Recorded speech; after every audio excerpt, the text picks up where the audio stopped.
And then the other thing that I do to support standard H is to include the learning targets in each of the activities. So you can see here that there are learning targets 2 and 3 marked. And if we go back down to the resources, you can see that the learning targets are clearly defined here, 1 through 7. And so that's also outlined in my introductory video, which was posted here.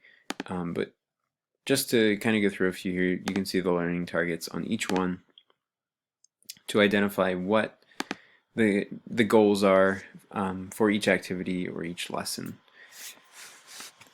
Okay, moving on to the assessments. So I did have a variety in the assessments as well. I already pointed that out. How does it demonstrate learning? So if we open up the quiz, okay, so I just entered in some fake information here so we can move through it. In terms of vocab, so this is just a multiple choice or matching, essentially, the way to set up matching through Google Forms of some of the vocab words corresponding to their English. And then in this section, they are conjugating verbs, which is another important concept from this chapter. It comes up again in chapter 2, section 3, although it's not necessarily the main focus. But it's of course important to recycle information and have students continuing to practice a concept over and over again, especially one as important as conjugation. And then there is also a translation section that reflects what we did in part in the practice activities and also tells me that they are able to take their vocab, take the verb conjugation, take sentence structure, combine it all together, and write sentences in German. That's just one example of the assessment, more of a summative assessment. If we look at the discussion board, it's again dealing with this time more creative production of the language, but with questions that are predefined. So again, students are taking vocabulary, taking sentence structure into consideration, and in this case also, they're applying their knowledge of how they manage stress, and that's all going into the assessment. Moving on to the next topic, which is student reaction. So I was able to speak with my students about kind of what they were doing and what they thought of things, and they were even just voicing their own opinions while they moved through parts of the unit. I did use this with my level 2 class, even though it's a German 1 unit. I thought it would be beneficial for them to give feedback because they have already done this. They did it last year, not in this format, obviously, but they've seen this vocabulary before, done essentially the same things.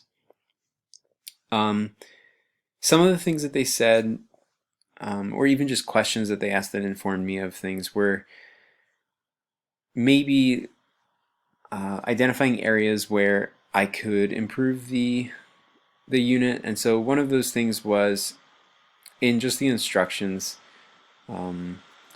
students need to know exactly what they're putting in, and I believe that that the students felt like maybe some of the instructions were a little bit unclear, so it's something that I need to go back and revise so they know exactly what I want them to turn in or what I want them to do with whatever they're producing. Even though it says that at times it just seemed to be a little bit confusing for them. And so that was something that I took into consideration. Another thing that I saw in terms of feedback, if I go to, let's go to the reflection.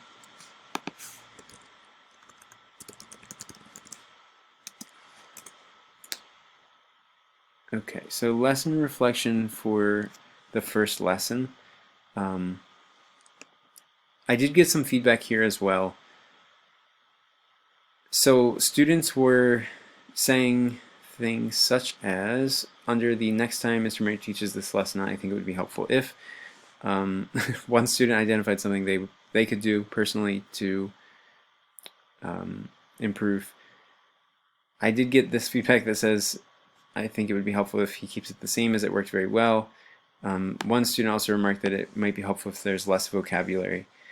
So I think in terms of maybe how the vocabulary is chunked, even though this is one section of vocabulary, instead of putting it all up front, maybe introducing it in chunks of vocabulary. So maybe, talking about days of the week first, and then maybe having them reflect on what are you doing this week, and kind of practicing with the vocabulary in that way prior to unfolding the rest of the vocabulary, so to speak. So like I could save the months for a separate section and so on. I think it would involve maybe a little bit more time to do it that way. So given the time constraints of 5 days and the fact that I, tried to accomplish even more in a shorter period of time, that may have had some influence on that, but I think that was also very helpful. So the students also mentioned some things about the Flipgrid, primarily that when they joined the Flipgrid and were posting their videos,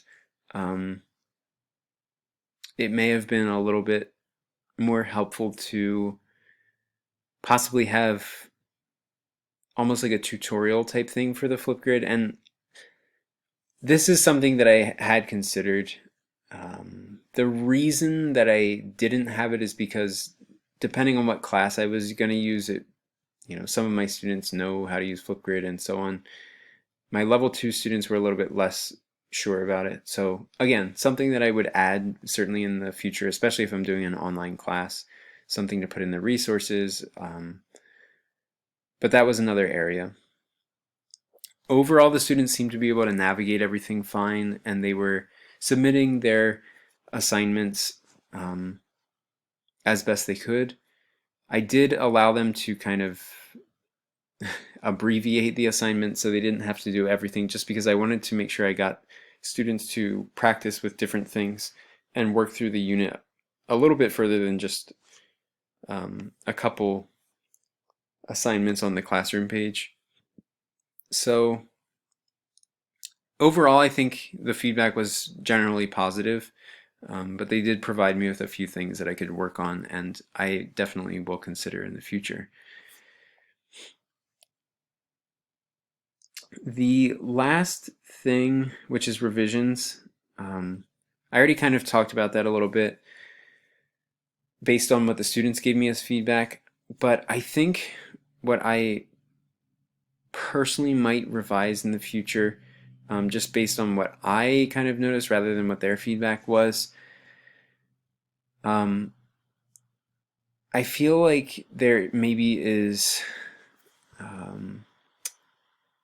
the need for a few more instructional videos or something like that periodically throughout, rather than the number of activities, and maybe more interaction with the other students in between some of the activities, or even that being a collaborative activity, whatever that is. I think I needed a little bit more variety in how the students are completing the activities. But otherwise, I think it did work pretty smoothly. So I was happy to see that, and was able to get their feedback in class. Even though I let them work independently, I did kind of walk around and get to observe them moving through it and seeing what they had to say about it in person. So this has been my learning walk. I hope it is informative, and I hope that there's something you can take away from it. I know German is kind of a different content area, but I think there's always something we can apply from another content area or some sort of activity or something. So I look forward to your responses. Thank you.